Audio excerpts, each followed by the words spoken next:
10 পাসে Indian post অফিসে নতুন ভ্যাকেন্সি প্রকাশিত হলো। হ্যাঁ, এখনই তোমরা আবেদন করতে পারবে পরীক্ষা ছাড়াই। 10 পাসে তোমরা ইন্ডিয়ান পোস্ট অফিসে আবেদন করতে পারবে।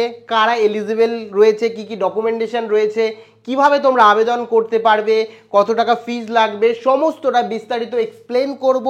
ও কবে লাস্ট ডেট রয়েছে, কবে কিভাবে সিলেকশন প্রসেস হবে, নতুন নিয়ম অনুযায়ী সমস্তটা বিস্তারিত এক্সপ্লেন করব। কাজেই তোমরা ভিডিওটি প্রথম থেকে শুরু করে শেষ পর্যন্ত ওয়াচ করো।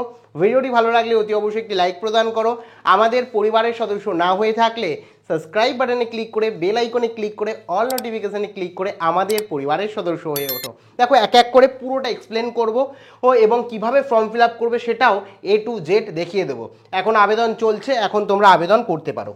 তো তোমাদের প্রত্যেককে বলে রাখি যে ইন্ডিয়ান পোস্ট অফিসের নতুন ভ্যাকেন্সি, যেখানে এই মাসেই কিন্তু এই আবেদন প্রক্রিয়া শুরু হয়েছে। এখন আবেদন চলছে, লাস্ট ডেটও আমি বলবো। তার আগে বলে রাখি এজ কত লাগবে। তোমার 18 থেকে 50-এর মধ্যে এজ হলেও তোমরা কিন্তু এই তোমার ইন্ডিয়ান পোস্ট অফিসে আবেদন করতে পারবে। এক্ষেত্রে তোমাদের এডুকেশন কোয়ালিফিকেশান কি লাগবে? 10 পাস, মানে মাধ্যমিক পাস যোগ্যতা থাকলেই তোমরা কিন্তু আবেদনযোগ্য। এক্ষেত্রে কেউ ধরো এইচএস পাস রয়েছে, কোনো অসুবিধা নেই, কিন্তু গ্র্যাজুয়েশন পাস রয়েছে অসুবিধা নেই। তোমাদের উচ্চ মাধ্যমিক বা গ্র্যাজুয়েশন বা যে কোনো শাখায় গ্র্যাজুয়েশন বা ডিপ্লোমা যাই করে থাকো না কেন তোমরা আবেদন করতে পারবে। মিনিমাম যে এডুকেশন কোয়ালিফিকেশান বা শিক্ষাগত যোগ্যতা সেটা হলো কিন্তু 10 পাস। 10 পাস এর সার্টিফিকেট থাকলেই, 10 পাস করে থাকলেই তোমরা যে কোনো বোর্ড থেকে তাহলেই তোমরা আবেদনযোগ্য। আর এই ভ্যাকেন্সির কথা যদি বলি, যে জব ভ্যাকেন্সি কি রয়েছে সেটা কিন্তু পরিষ্কারভাবে অল ইন্ডিয়া ভ্যাকেন্সি এখানে প্রকাশিত হয়েছে অল ইন্ডিয়ার তরফ থেকে। এবারে অল ইন্ডিয়া বেসিস যে কোনো পোস্ট অফিসের আন্ডারে তুমি বাসিন্দা হয়ে থাকো না কেন ইন্ডিয়ার মধ্যে তোমরা আবেদন করতে পারবে। মেল ফিমেল উভয়ই আবেদনযোগ্য। এক্ষেত্রে তোমরা কোন পোস্ট অফিসের অন্তর্গত অবশ্যই কমেন্ট সেকশানে আমাকে জানিও যে তোমরা কোন পোস্ট অফিসের অন্তর্গত, তোমরা কোন পোস্ট অফিসের আন্ডারে পড়ছো।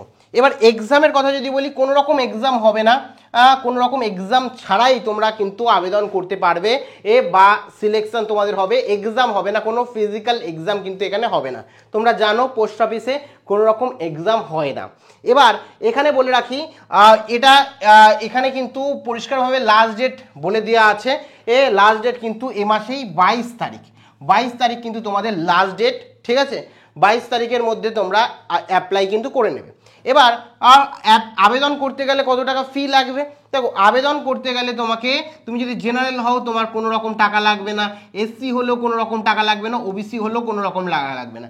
সম্পূর্ণ বিনামূল্যে তোমরা এই পোস্ট অফিসের নতুন যে রিক্রুটমেন্ট বা ভ্যাকেন্সি তাতে কিন্তু আবেদন করতে পারবে।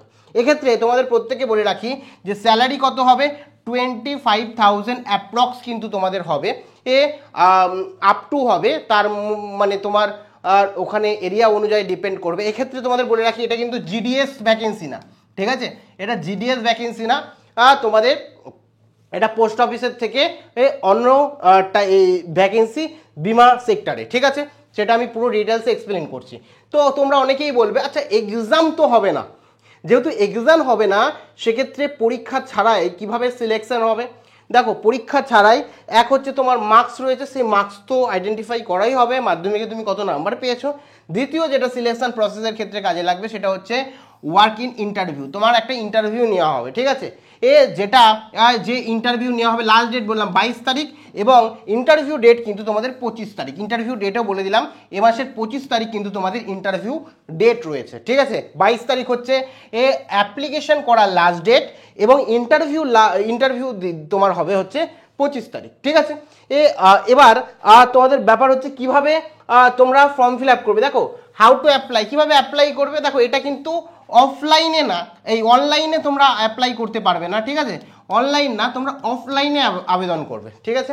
অফলাইনে তোমাদের আবেদন করতে হবে। কীভাবে আবেদন করবে, কি সমস্ত প্রসিডিওর বলছি। তোমার এখানে দেখতেই পাচ্ছ পাটনা তোমার হচ্ছে জিপিওর তরফ থেকে কিন্তু এটা প্রকাশিত হয়েছে। পাটনা জিপিওতে তোমাদের অ্যাপ্লাই করতে হবে। কি কি ডকুমেন্টেশন লাগবে আগে বলে দিই তোমাদের, যে কি কি ডকুমেন্টেশন লাগবে। তো এখানে তোমরা দেখতেই পাচ্ছ কি কি ডকুমেন্টেশন লাগবে। এখানে 10 পাস তোমার সার্টিফিকেট লাগবে, 10 পাসে মার্কশিট লাগবে, আধার কার্ড তোমার লাগবে দিতে হবে, পাসপোর্ট সাইজ একটি ফটো তোমাকে আবেদন করার সময় দিতে হবে, একটা ফোন নাম্বার এবং একটা ইমেল অ্যাড্রেস দিতে হবে, ভ্যালিড ফোন নাম্বার এবং ইমেল অ্যাড্রেস দেবে। সেখানে যারা যারা অ্যাপ্লাই করবে সঠিকভাবে তাদের এর ভ্যালিড বা চালু ফোন নাম্বারে কিন্তু SMS দেওয়া হবে। তারপরে কাস্ট সার্টিফিকেট যদি থাকে তাহলে তোমরা কাস্ট সার্টিফিকেট দেবে, আদারওয়াইজ দেওয়ার প্রয়োজন নেই। আর রেসিডেন্সিয়াল প্রুফ হিসাবে প্রুফ একটা দিয়ে দেবে তোমরা। আর তারপরে এজ প্রুফ হিসাবে তোমরা বার্থ সার্টিফিকেট দিতে পারো বা মাধ্যমিকের অ্যাডমিট কার্ডও দিতে পারো, কোনো অসুবিধা নেই। তো এই ডকুমেন্ট তোমাকে দিতে হবে। এবার কথা হচ্ছে কিভাবে অ্যাপ্লাই করবে। দেখো অ্যাপ্লাই প্রসেসটা কিন্তু খুব ইম্পর্টেন্ট, খুব মনোযোগ সহকারে দেখো যাতে কোথাও ভুল না হয়। পুরো একটা ভুল হলে আবেদন করলেও কিন্তু তোমার অ্যাপ্লিকেশন রিজেক্ট হবে। তো এখানে প্রথমে দেখতে পাচ্ছ পোস্ট অফিসের তরফ থেকে অ্যাপ্লিকেশন ফর্ম, ঠিক আছে। তো এখানে ক্যাপিটাল লেটারে ফুলফিল করতে বলেছে। অ্যাপ্লাইড পোস্টের নাম হচ্ছে বিমা এজেন্ট, তোমরা এখানে দেখতে পাচ্ছ। তারপরে পোস্টের নাম দেওয়া আছে। তারপরে নেম অফ দ্য ক্যান্ডিডেট, এখানে তোমার নাম লিখবে। কি লিখবে? এখানে তোমার ফুল নেম লিখবে, ক্যাপিটালে লিখবে, ঠিক আছে, বড় হাতের লিখবে। তারপরে তোমার এখানে বাবার নেম, ঠিক আছে, ফাদার্স নেম লিখবে। তারপরে এখানে ডেট অফ বার্থ, তোমার যে দিনকে জন্ম সেই মাস তারিখ আর সাল এখানে তোমরা দিয়ে দেবে। তারপরে এখানে ক্যাটাগরি, কোন ক্যাটাগরির মধ্যে তুমি যদি জেনারেল হও জেনারেল লিখবে, SC হলে ST লিখবে, OBC হলে OBC লিখবে, ঠিক আছে। তারপরে আধার নাম্বার, এখানে কিন্তু তোমার আধার নাম্বারটা দিয়ে দেবে, ঠিক আছে, তোমার আধার নাম্বার এখানে দিতে হবে। তারপরে এখানে ফোন নাম্বার, তোমার ফোন নাম্বার কিন্তু দেবে, আমি বললাম ফোন নাম্বারে কিন্তু তোমার আর তারা SMS পাঠাবে, ইন্টারভিউ ডেট সমস্ত ইনফরমেশান তোমার ফোন নাম্বার মারফত আসবে, ইমেল মারফত আসবে। তা ইমেল এবং ফোন নাম্বার কিন্তু সক্রিয়টাই দেবে, যেটা চালু অবস্থায় রয়েছে। তারপরে রিলিজিয়ান্স, এখান থেকে তুমি হিন্দু মুসলিম যেটা আছে লিখে দেবে। তারপরে এখানে তোমার এক্সামে 10 বা ম্যাট্রিক্স, তো 10 পাসে তুমি কোন বোর্ড থেকে, ধরো আমাদের পশ্চিমবঙ্গ বোর্ড থেকে বা যে বোর্ড থেকেই পাস করো না কেন সেই বোর্ডের নাম দিতে হবে। ধরো পশ্চিমবঙ্গ বোর্ড থেকে পাস করেছো তাহলে WBBSE, ঠিক আছে, এটা দিয়ে দিলে। দিয়ে সাবজেক্ট এখানে তোমার সাবজেক্ট দিয়ে দিলে, ঠিক আছে, মানে কোন ভাষায় অ্যাকচুয়ালি পাস করেছো সেটা দিয়ে দেবে। এবং পাসিং মার্কস দিয়ে দেবে। এখানে পাসিং মার্কস কত, পাসিং ইয়ার্স কত ছিল, পাসিং ইয়ার কত, এখানে পাসিং ইয়ার দিয়ে দেবে তোমার, আর যে কোন সালে পাস করেছো। তারপরে টোটাল মার্কস কত পেয়েছো, কত পার্সেন্ট পেয়েছো সেটা দিয়ে দেবে, ঠিক আছে। এখানে 12-এর ক্ষেত্রেও সেম, ঠিক আছে। এখানে সাবজেক্ট যেটা রয়েছে সেই সাবজেক্টে সাবজেক্ট বলেছে এখানে কটা সাবজেক্ট, 7টা সাবজেক্ট রয়েছে, সেই 7টা সাবজেক্ট দেবে, ঠিক আছে। আর এখানে যে কটা সাবজেক্ট ছিল 5টা থাকলে 5টা, 6টা থাকলে 6টা উচ্চ মাধ্যমিকে দেবে। আর যদি মাধ্যমিক পাস করো শুধু মাধ্যমিকটা ফিল করবে। গ্র্যাজুয়েশনের ক্ষেত্রেও সেম জিনিস তোমরা করে দেবে, ঠিক আছে। তারপরে এখানে গ্র্যাজুয়েশন ধরো কেউ অনার্স করেছে, এখানে অনার্স দেবে, পাস করলে পাস দেবে, ঠিক আছে, জেনারেল দিয়ে দেবে, দিয়ে অ্যাপ্লাই করবে। এছাড়া বলেছে এনি আদার কোয়ালিফিকেশন বা এক্সপিরিয়েন্স কিছু যদি থাকে, ধরো এই মুহূর্তে তুমি কোনো কর্মরত, তুমি কাজ করছো, সেক্ষেত্রে তোমার কাজের এক্সপিরিয়েন্স তুমি দেবে। ধরো তুমি এই মুহূর্তে দাঁড়িয়ে এক্সট্রা কোনো কারিকুলাম অ্যাক্টিভিটিস তোমার, ঠিক আছে। তো এক্ষেত্রে তুমি কি করবে, এখানে গিয়ে তুমি পরিষ্কারভাবে লিখবে যে না আমার কম্পিউটার নলেজ রয়েছে, ঠিক আছে, কম্পিউটার আর সার্টিফিকেট রয়েছে বা ডিপ্লোমা করেছি, ঠিক আছে। তোমার যেটা রয়েছে তুমি যে এক্সট্রা কারিকুলাম অ্যাক্টিভিটি সেটা দিয়ে দেবে। যদি না থাকে দেওয়ার প্রয়োজন নেই, বা কোনো এক্সপিরিয়েন্স থাকলে কাজের বা টিচিং এক্সপিরিয়েন্স থাকলে যা এক্সপিরিয়েন্স আছে একটা দিয়ে দেবে, ঠিক আছে, যদি থাকে। আদারওয়াইজ যদি না থাকে ফাঁকা রাখবে, কোনো অসুবিধা নেই। তারপরে অ্যাড্রেস, তোমার house number, street number, village এখানে দেবে। তারপরে পোস্ট অফিস এখানে দিয়ে দেবে, পুলিশ স্টেশন তোমার দিয়ে দেবে, ডিস্ট্রিক্ট এখানে দিয়ে দেবে, স্টেট ওয়েস্ট বেঙ্গল এখানে দিয়ে দেবে। তারপরে তোমার যে পিনকোড আছে সেই পিনকোডটা তোমার এখানে দিয়ে দেবে। দিয়ে এখানে ডেট দেবে যেদিনকে তুমি পাঠাবে, আর এখানে প্লেস দেবে, তোমার যে প্লেস আছে, তোমার যে সিটির নাম আছে সেই সিটির নাম এখানে দিয়ে দেবে। দিয়ে এখানে কি হচ্ছে তোমার একটা সিগনেচার করবে, ঠিক আছে, এই বক্সের ভেতরে ছোট করে সুন্দর করে সিগনেচার করবে। করে এখানে কিন্তু মেন জিনিস তোমার এখানে ফটো ছবি এখানে দিতে হবে, সাথে সিগনেচার ছবির মধ্যে কিন্তু করে দেবে, ছবিটা লাগাবে, ছবির ওপরে কিন্তু সিগনেচার তোমরা করে দেবে পাশ দিয়ে, যেরকমভাবে সিগনেচার করে। এই যে ধরো ছবি যদি এখানে থাকে তাহলে এইখান দিয়ে এরকমভাবে তোমার ছোট্ট করে সিগনেচার করবে ছবির উপরে, করে ছবিটা আটকে দেবে, ঠিক আছে।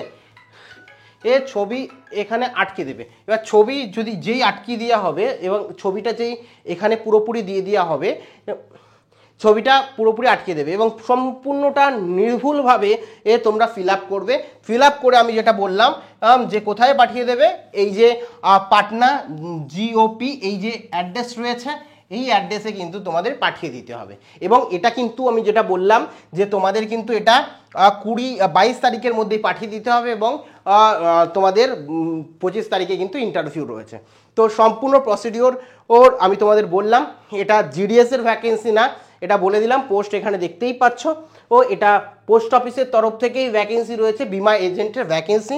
তো তোমরা অল ইন্ডিয়া বেসিস ভ্যাকেন্সি রয়েছে, তো যারা ইচ্ছুক আবেদন করো। ও আর জিডিএসেরও ভ্যাকেন্সি খুব তাড়াতাড়ি বেরাবে, এ মাসে বেরোলে তো আমি জানিয়ে দেবো। এই ভ্যাকেন্সি এখন চলছে, যারা আবেদন করনি এখনই আবেদন করে নাও। আর এই